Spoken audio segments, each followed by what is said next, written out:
Pidilite industry এটা 5 minutes time frame. আমি সবসময় বলে থাকি যে মার্কেট নেচার সম্বন্ধে, যে যখন মার্কেট আপ মুভ একটা দেয় তখন একটা কনসোলিডেশন, আদারওয়াইজ ডাউন মুভ যাওয়ার চান্সেস থাকে। আবার যখন ডাউন মুভ হয় তার নেক্সট ডে কিন্তু একটা আপ মুভ বা কনসোলিডেশনের প্রবাবিলিটি চান্সেস বেশি থাকে। তো এখানে যদি দেখেন, এখানে আগের দিনকার মার্কেট একটা আপ মুভ দিয়েছে, আজকের মার্কেটের চান্সেস ছিল বেশি যে একটা ডাউন মুভ দেবে, নইলে ওখানেই কনসোলিডেট করবে। তো এখানে দেখতে পাচ্ছেন যে পিডিলাইট ইন্ডাস্ট্রিতে একটা ইনসাইড ক্যান্ডেল হওয়ার পরে কিন্তু একটা স্ট্রং ডাউন মুভ দিয়েছে। আর এই সাপোর্টগুলো একবার দেখে নিন যে সাপোর্টগুলো কেন ড্র হয়েছে, বুঝতে পারছেন? আর ইয়েলো কালারের যেটা রয়েছে 1314, এটা কিন্তু স্ট্রং সাপোর্ট। তো এখানে মার্কেট কিন্তু সেই জোনটা এসে কিন্তু মার্কেট একটা রিভার্সাল নিচ্ছে। তো at the same time market নেচারে কী হলো, যে যেহেতু আজকে ডাউন মুভ আর কনসোলিডেশন চান্সেস ছিল, তো সেক্ষেত্রে মার্কেট এখানে ডাউন মুভে গেল। আর একটা দিকে আপনি দেখেন, কোটাক মাহিন্দ্রা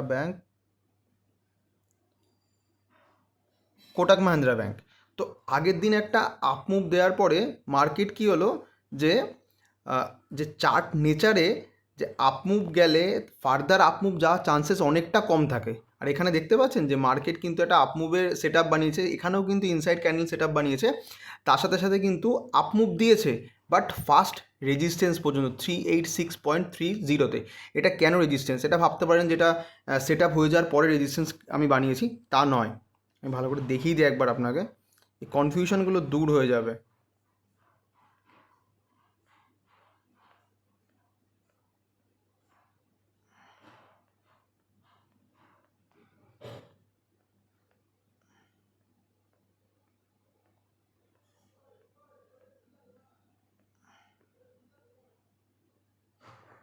দেখেন এখানটা মার্কেট এখান থেকে এসে একটা আপ মুভ নিয়েছে, তার সাথে সাথে আবার মার্কেট কিন্তু এখানে নিচে যাওয়ার পরে কিন্তু এই পজিশানে কিন্তু আপনার রেজিস্ট্যান্স নিয়ে কিন্তু মার্কেট নিচে গেছে।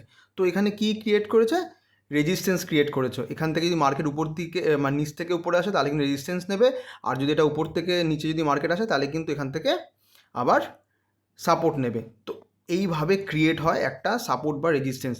এই এই প্ল্যানিংগুলো, বা আপনি যদি আগে যদি সাপোর্ট রেজিস্ট্যান্স মার্কেটে ড্র করে না রাখেন, চার্টের মধ্যে ড্র করে না রাখেন, তাহলে কিন্তু আপনি আপনার ট্রেডকে এক্সিকিউট করতে পারবেন না। তো মার্কেট নেচার সম্বন্ধে আজকে আপনি যে টিপসটা দিলাম, এটা কিন্তু নোট ডাউন করে রাখুন যে কীরকম হতে পারে, বা আমি ফুল কোয়ান্টিটি নেবো না হাফ কোয়ান্টিটি নেবো, এইভাবে কিন্তু প্ল্যানিং করতে হবে। আমি যখন এই ট্রেডটা নিচ্ছি সেটা কিন্তু হাফ কোয়ান্টিটি, আর ওখানে যেহেতু চার্ট নেচারের দিকে যাচ্ছে সেই ক্ষেত্রে কিন্তু আমি ফুল কোয়ান্টিটি নিয়েছি। তো এই জিনিসগুলো স্পেসিফিকভাবে আপনাকে বুঝতে হবে, শিখতে হবে, তাহলে কিন্তু একটা ভালো ট্রেডার আপনি হতে পারবেন। Thank you so much. এই ভিডিওটা থেকে যদি আপনার হেল্প হয়ে থাকে অবশ্যই চ্যানেলটা সাবস্ক্রাইব করবেন।